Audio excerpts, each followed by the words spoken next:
नमस्कार। सावन का महीना चल रहा है, चारों तरफ हरियाली है। मौसम का असर जीवन की खुशियों और त्योहारों पर भी दिखने लगता है। हरियाली दी जाने वाली है, सोचा आप लोगों के साथ मिलकर घेवर ही बना लेती हूँ। बहुत ही आसान तरीके से बनता है, बस मन में डर रहता है, पता नहीं कैसे बनेगा। तो आज आप मेरे साथ किचन में रहें और पूरी वीडियो देखकर इस तीज पर आप भी घेवर बना लें और इस आसान सी मिठाई को, जो सावन के महीने में सबसे ज्यादा बाजारों में दिखाई देती है, इसे घर पर बनाएं। परिवार में सभी लोग आपकी तारीफ करेंगे। घेवर बनाने के लिए हम सबसे पहले एक थोड़ा गहरा और बड़ा बर्तन ले लेते हैं।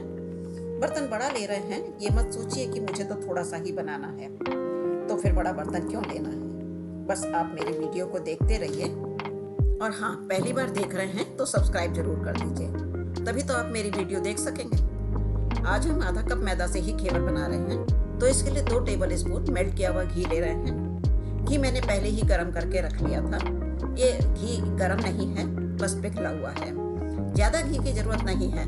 अब इसमें 4-5 बर्फ के टुकड़े डाल देते हैं और इसे हल्के हाथों से धीरे धीरे एक ही तरफ घुमाते हुए मैश करेंगे, जब तक कि घी का कलर चेंज होकर बिल्कुल मक्खन की तरह से फ्लफी ना हो जाए। इसमें 4-5 मिनट का समय जरूर लगेगा, लेकिन बस इसी प्रोसेस से हमारा घेवर बहुत जालीदार हल्का बनेगा। देखिए, 5 मिनट में ही घी बिल्कुल सफेद हो गया है और कितना फ्लफी, मतलब फूला हुआ भी दिख रहा है। बहुत ही अच्छी तरह से फूल गया है घी। अब हम इसमें से ये बर्फ के बचे हुए टुकड़े निकाल देते हैं। इसे हमें और फेंटने की अब जरूरत नहीं है, बर्फ का पानी भी अलग हो गया है। तो अब हम बचे हुए पानी और बर्फ के टुकड़ों को अलग कर देते हैं। आज मैं ज्यादा घेवर नहीं बना रही हूँ, तो मैंने सिर्फ आधा कप मैदा ही ली है। इसे थोड़ी थोड़ी करके हम घी में डालकर हाथ से मिला लेंगे। एक बार सारी मैदा को घी में अच्छी तरह से मिक्स कर लेंगे। मैदा भी हमें घी की तरह से हल्के हाथों से ही मिक्स करनी है और एक तरफ को चलाते हुए ही मिक्स करनी है। ये नहीं कि हम इसे आटे की तरह से गूंद लें या धीरे धीरे करके कैसे भी करके दोनों तरफ से चलाते रहें, ऐसा नहीं करना है। हमने सारी मैदा अभी इसी घी में मिक्स कर ली है, इसमें पानी नहीं मिलाया है। अब इस मिक्स से घेवर के लिए हमें घोल बनाना है, पर इसके लिए हमें सादा पानी नहीं लेना है, फ्रिज का ठंडा पानी ही लेना है। नॉर्मल पानी लेने से जो हमने घी फेंटा हुआ है ना, वो मेल्ट हो जाएगा, तो घेवर में जाली नहीं बनेगी। मैंने इसका घोल बनाने के लिए फ्रिज से बॉटल निकाल ली है। हाँ, मैं इस घेवर के मिक्स में 1 टेबल स्पून बेसन भी डाल रही हूँ। ये ऑप्शनल है, मुझे इसका टेक्सचर अच्छा लगता है इसलिए डाल रही हूँ। कभी कभी मैं इसमें सूजी भी डालती हूँ। बैटर बनाने के लिए अभी मैं 1 कप पानी ले रही हूँ। थोड़ा थोड़ा पानी डालकर हम इसे मिक्स करेंगे। एक साथ ज्यादा पानी डालेंगे तो गुठलियां बन जाती हैं। अब अगर गुठलियां रह भी जाती हैं तो इन्हें हम उंगलियों से दबाकर या हाथ से मसलकर मैदा को सही कर लेंगे। अभी हमने आधा पानी ही डाला है और एक बार थोड़ा पानी डालकर मिक्स कर लेते हैं। इस बैटर में घी और पानी दोनों ही ठंडे होने की वजह से गुठलियां तो बनी जाती हैं, पर हम बाद में सारे बैटर को छान लेंगे। धीरे धीरे करके हम अब इसमें सारा पानी डाल देंगे। काफी पतला हो गया है ये। हम इसे एक बार छान लेते हैं, इससे इसमें जो थोड़ी बहुत गांठें होंगी वो भी निकल जाएंगी। बैटर अब काफी स्मूथ है और अब हम इसमें आधा कप पानी और डाल देते हैं, पर मैंने फिर भी आधा कप में से थोड़ा सा पानी बचा लिया है।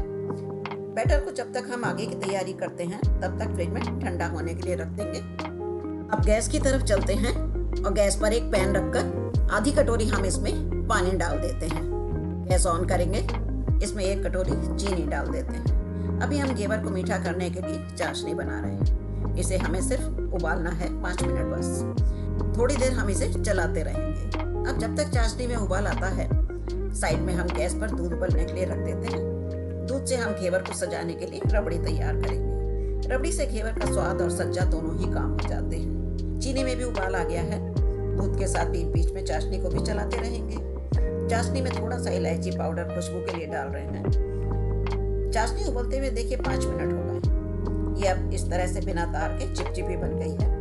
थोड़ा सा नींबू का रस डाल देते हैं और गैस बंद करके ठंडा होने के लिए रख देते हैं। नींबू का रस चाशनी में डालने से चीनी जमती नहीं है। अब हम अपनी रबड़ी तैयार कर लेते हैं। दूध पर उबाल आ गया है और धीरे धीरे ये गाढ़ा भी हो रहा है। कुछ धागे मैं इसमें केसर के डाल रही हूँ और थोड़ा सा इलायची पाउडर भी डाल रही हूँ। इसके साथ ही रबड़ी को गाढ़ी और खुशबूदार बनाने के लिए मैं इसमें 2 टेबल स्पून कुल्फी प्रीमिक्स डाल रही हूँ। ये रबड़ी बनाने का मेरा अपना सीक्रेट है। मैंने भी इसे 1-2 बार ही यूज किया है, पर आज फिर से कर रही हूँ। इससे कम दूध में गाढ़ी, खुशबूदार और मलाई वाली रबड़ी तैयार होगी। इसे गैस पर हम मीडियम फ्लेम पर एक तरफ रखकर पकने देते हैं, पर ध्यान रखेंगे कि हमें इसे बीच बीच में चलाते रहना है। और अब घेवर बनाने की तैयारी करते हैं। गैस ऑन करेंगे और एक भारी तली के भगोने में घी डालकर गर्म करेंगे। आज मैंने आधा घी और आधा ऑयल लिया है। आप सिर्फ घी में भी बना सकते हैं या सिर्फ ऑयल भी यूज कर सकते हैं। गैस का फ्लेम हमें इतना ही रखना है जो केवल हमारे बर्तन की तली को ही कवर करे। ज्यादा तेज गैस पर घेवर जल्दी सिकेंगे, पर बाद में जल्दी ही मुलायम भी हो जाएंगे। इसलिए हमें आंच का भी ध्यान रखना है। बीच बीच में अपने दूध को भी चलाते रहेंगे। घी को अच्छी तरह से गर्म होने देना है हमें। बैटर को फ्रिज से बाहर निकाल लेते हैं। फ्रिज में रखने से ये मुझे देखिए थोड़ा सा भी गाढ़ा लग रहा है, तो हम 2 टेबल स्पून पानी इसमें डालकर बैटर को थोड़ा सा और पतला कर लेते हैं। रबड़ी भी देखिए हमारी कितनी बढ़िया बन गई है। इधर 2 मिनट रबड़ी को और पकने देते हैं और अब अपना घी भी हम चेक कर लेते हैं। थोड़ा बैटर डालेंगे। घी अच्छी तरह से गर्म हो गया है। देखिए बैटर डालने के बाद हमें देखना है कि ये बैटर के बुलबुले ऊपर आ जाएं और सब एक तरफ भगोने के चारों किनारों की तरफ चिपक जाएं, लग जाएं। चिपकना मतलब ये है कि वो साइड हो जाएं। बस अब थोड़ा थोड़ा बैटर करके हम इसमें डालते रहेंगे। बहुत जल्दी भी बैटर हमें नहीं डालना है, पर लगातार डालते रहना है। 10-12 बार हमने बैटर को धीरे धीरे करके भगोने में डाल दिया है और इसे अब हम धीमी आंच पर पकने देते हैं। भगोने में हमने घी और तेल का मिश्रण आधा भगोना लिया है। इतना ही लेना है। ज्यादा ऑयल या घी अगर हम लेंगे तो घी भगोने से बाहर भी आ सकता है। बीच बीच में एक स्टिक से या बेलन से बीच में एक होल बना लेंगे, जिससे घेवर को उठाने में मतलब घी में से निकालने में आसानी होती है। अब देखिए घेवर अच्छी तरह से सिक रहा है। ऊपर से हल्का ब्राउन हो गया है, तो एक स्पैचुला से इसे किनारों से नीचे सरका देते हैं। इस तरह से करने से देखिए ये बहुत ही अच्छी तरह से सिक गया है। बेलन की सहायता से ही हम इसे बाहर निकालकर किसी जाली पर रखकर ठंडा कर लेंगे।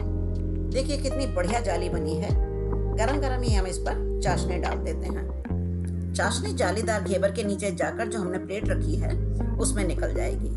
बस अब इसे रबड़ी लगाकर गार्निश भी कर देते हैं। आज मेरा कैमरा भी सेट नहीं हो पा रहा है।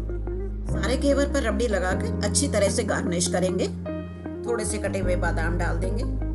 पिस्ता भी डाल देते हैं इस पर ये सभी चीजें ऑप्शनल हैं। आपके पास है तो ठीक है, नहीं तो घेवर केवल रबड़ी से भी बहुत टेस्टी लगता है। देखिए कितना बढ़िया दिख रहा है। देखते ही मेरा तो इसे खाने का मन कर रहा है। अगर आपको मेरा ये प्रयास अच्छा लगा हो तो आप भी बनाएं और कमेंट में यस लिखें। बहुत ही आसान सी रेसिपी है और थोड़े से सामान से ही बन जाती है, तो बाजार से नकली घी, नकली मावे की मिठाई क्यों लानी है। घर पर ही आसान तरीके से मनपसंद मिठाई बनाएं और परिवार को स्वस्थ और खुश रखें। अगर आप चैनल पर नए हैं तो चैनल को सब्सक्राइब करें, लाइक करें। मिलेंगे जल्दी ही फिर एक नई मजेदार रेसिपी के साथ। धन्यवाद।